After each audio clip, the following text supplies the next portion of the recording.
Yeah, if you ask me, I'd say there are forces at work in the world today that want to plunge the entire globe into lawless, apocalyptic anarchy and take away all security forces and plunge the world into a time of deep darkness. An attempted assassination just happened not that long ago to former President Donald Trump during a campaign in Butler, Pennsylvania. And Trump was shot in the ear, and you see these vivid pictures of blood coming out of his ear. The shooter is a 20-year-old guy called Matthew Crooks. Is that not ironic? Crooks, the guy's a crook. The guy's a murderer. He gets up on this roof and fires multiple shots, and then finally he's killed by the Secret Service, and he kills an attendee in the rally, and 2 others critically injured in this murderous act of violence. Joe Biden's response was to condemn all these acts of violence and call for a national unity. It's like when the Twin Towers hit. You gotta, call out terror where you see it, condemn it, stand against it, stand strong. Netanyahu, of course, he says he's shocked. He said, Sarah and I are shocked and concerned at this apparent assassination attempt, this attack on President Trump, and we pray for his safety and speedy recovery. Elohim mistakel on President Trump. God must have been watching down on the president. Anyone can put a 223 optic on a target from that distance and hit. It's not a difficult shot to make. The fact that the president was off to the right, if his head had been straight and that round had gone into the ear, it would have been lights out. The fact that he just happened to be turned this way with that shot coming in is what saved his life. These acts must not be tolerated. We put the smack down.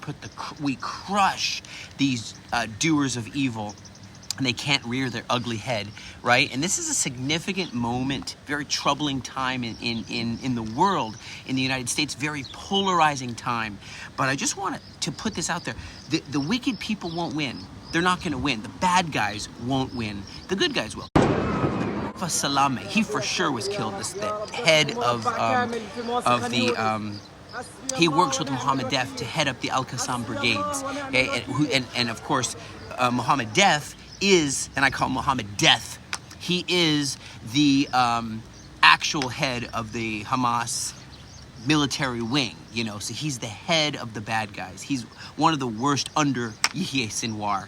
And of course, Marwan Issa, who we need to get these guys out of the way.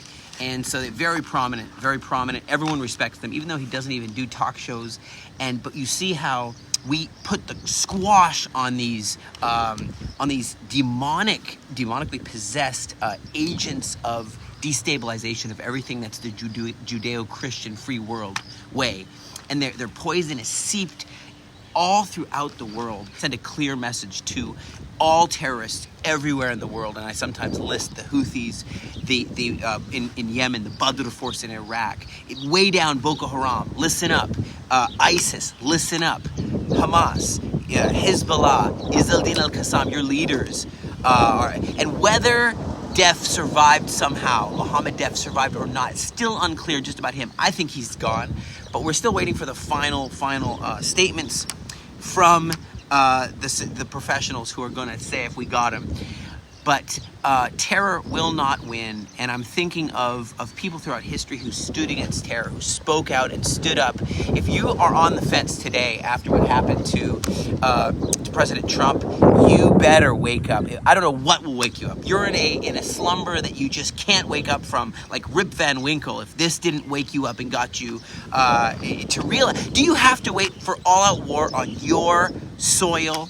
In Canada, in America, in France, in England, in Scotland, in Ireland, before you understand who the bad guys are and who the good guys are and how to stand together. Winston Churchill, he says, never, never, never give up.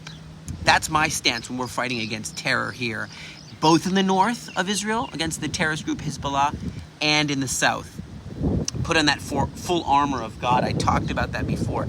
You gotta have your helmet on. You gotta have your belt of truth on.